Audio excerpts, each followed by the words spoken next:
Thurman and Cameron McIntosh wants him back for Les Mis with his mate Matt Lucas. Welcome, it's the one and only Alfie Boe. Hello. Hi, how are you, Vanessa? I'm Very great, nice to meet thank you. It's so lovely to meet you. I've heard your dulcet tones on many an occasion. Really, thank you. Certainly have.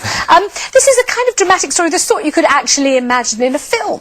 Well, it's nice. I think when you live it, it's a different story. But you know, it's people do say that it's a bit of a fairy tale sort of story. You know. I mean, you started the youngest of 9 children. Yeah. Your dad sounds like a real character because he used to play you his favourite operatic arias during Sunday lunch. He did, yeah. I mean, sometimes we appreciated it, other times we just wanted to get out in the garden. But you know, most of the time we had to sit down and listen to it. But how did he come to have such an affection for opera? he just loves. To be honest, my father's not a huge opera fan. He was never really an opera fan. He just loved good singing. He liked the tenor voice in particular, but he just liked all sorts of music, and I think that's where I get my mix of genres. Really, you know, I like a lot of different styles. You certainly do. I mean, you've absolutely tried your hand at almost every possible kind of music, including a very weird kind of rock and roll. Maybe I should just concentrate on one and see if I can make a success of that.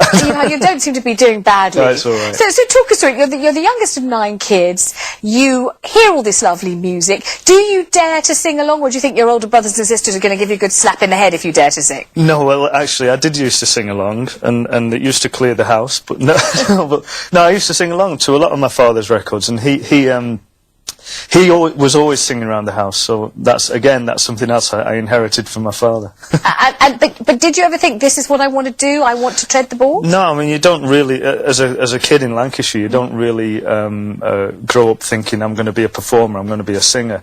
You know, you have the options of either becoming a mechanic or going to sea as a fisherman. I come from a little fishing town, Fleetwood. Yeah. A lot of my friends went into the army. And, yeah, it was me that sort of broke the mould in a way. You certainly did. I mean, you smashed it to smithereens. Well, so you did do as you were expected to do and become a mechanic? Yeah, I was told to get a trade, practice your trade. Once you've done your apprenticeship, you can then go off and do whatever you want, because you'll always have something to fall back on. And I didn't really. So let's get to your breakthrough eureka moment, because you were just doing what you always do, presumably, which was sing. Yeah. And some wonderful Good Samaritan stroke fairy godmother stroke angel heard you. Pretty much. I was working in the car factory. My job at the beginning of my time there, my apprenticeship, was to lie underneath the cars and spray them black, you know, like the base coat. And but then at the end of the line, at the end of my time there, I got a job working at the end of the line, polishing the cars and making sure that they were pristine to leave the factory. And there was a guy whose car I was working on who overheard me singing and basically said, "You've got a good voice."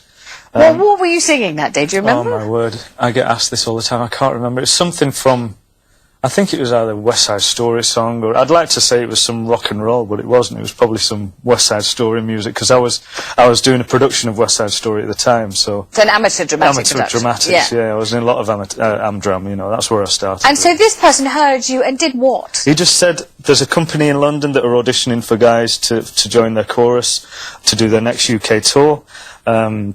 Why don't you head down and try out? So I thought, well, what have I got to lose? I took the day off work, went down to London, and that was it. I got taken on. And do you remember the nerves at the audition? Do you remember whether you felt you stood a chance or not? I was scared stiff.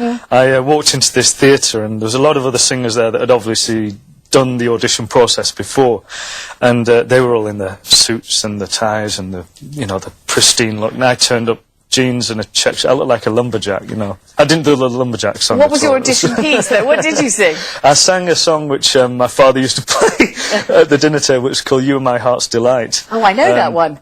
Yeah. I think my grandpa used to play that record. Well, that was the only song I knew. My heart's still high. I'm going to say Alfie Boe sang that to me. Oh, yes, I am. We've got a VT of you singing so that people can see and hear you if they've never had the pleasure. I'm not lying. Which he can sing, this dude. Have a look.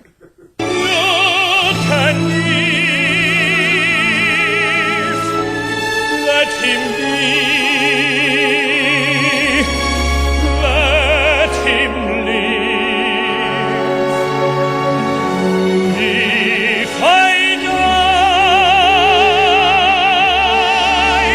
let me die. Gosh, from one singer to another, Ben's giving you the voice. Cheers, man. Thank you. Fabulous, We'll do a isn't it? duet on the next Real singer, that love. Real singer. I know he is. I know he is. Now that was from the 25th anniversary of Les Mis. Yeah. Is that where you became best buds with your best bud, Matt Lucas? Pretty much, yeah. We started rehearsals over the spring last year. That's me with a beard. It's freezing without my beard now. I'm to shave it off for the show. But no, me and Matt, we hit it off pretty well at the rehearsal process, and we kept in touch. And yeah, he's a good guy. He's a really good guy. Matt Lucas, known as a funny guy, of course, known as Baby George Dawes, of course. Yeah. Not necessarily known for his commanding voice, but you say it's pretty good. Yeah, absolutely. He doesn't give himself enough credit, to be honest, because whatever Matt puts his mind to, he does it 110%. You know, he really does. He sang on my album too. Which is available in all the shops. I know it is. I was just about... Isn't it lucky you mentioned your Absolutely. album? You know, I was just about to remind you about it. Now, that's an album not full of operatic arias, but different kinds of songs. Yeah, show tunes, the popular stuff. You know, like, there's some Rodgers and Hammerstein, some of the classics, like Some Enchanted Evening. The album's called Bring Him Home, obviously with the Les Mis connection. Did you get to choose them, or does somebody tell you what to sing? It's funny, we're going through that process now, because we're focusing on the next record now, but... I come up with a list, the record company comes up with a list, my management come up with a list, the production company all get their favourite songs together, and we just gradually whittle them down and which ones would work best together. As it happened, there's only 2 on there that weren't my choice, so... And what about the pressure to sing Some Enchanted Evening in a way that no one's sung it before, to put your own stamp on it, that kind of thing? What, you mean in Japanese then, like I did on the album? No, well, or something, you know, because it's so well known. It is. I mean, I think with any song that you attempt, you really have to put your own mark on, you know? There's no point doing a carbon copy of someone else's version. Otherwise, what's the point in doing your own album? You know, you have to really make it your own. And you and Matt are going back into Les Mis together. We are, yeah. And you're such good mates that you're shacked up at his London pad. Yeah, well, I don't have a place to stay at the moment, so he's letting me crash at his for a while. Yeah. And your wife and your daughter are away in America. They're in Hawaii. In Hawaii. They're in Hawaii, and it's great. I keep getting these photographs texted to me of my daughter playing on the beach, and it's beautiful sun, and the palm trees are swaying, and I just step out into the freezing cold rain, you know, it's a nightmare. But you can hardly complain, because you're spending your life these days in the Mikado. Well, you're with me, which is lovely. But you're also starring in the Mikado as Nanki Poo. I am, yeah. And that's a good show. It's a good show. It's a funny one. It's ridiculous story, but the music's lovely good. music, though, isn't it? Great music, yeah. Seriously beautiful music. Really good music. Yes, and Wandering Jonathan July Miller's and all production. that. And that's been running for 25 years as well, you know, so it's a real year for 25-year celebrations. I mean, Ben's always telling me about the rock star lifestyle. Yeah. The women, the booze, I can't go into many more details about it. The women. The women, the booze and all that. I hate it when he tells me about it, if you must know, because I was always doing my Latin homework and cooking a chicken. I'm just so jealous I can't bear it. What about the opera star's lifestyle? Is there such a thing? There's women. Yeah, no, the opera star's lifestyle. You know, it's funny. I'm trying not to sort of give myself that title of opera singer anymore, because I think it puts you in a category. I want to just try and drop that and just be called a general singer, because then I can cross different genres and bring in different world. You could be a general singer if you were just a bit more general, but you're not. You're very noticeably special. That's what makes it difficult. Well, you're going to stick around with us, aren't you? I am, yes. Alfie Boe, everybody, thank you so much. Pleasure. After the break, it is official. More men are going under the knife. 20% of Botox patients are now male. We're going to meet Big Brother contestant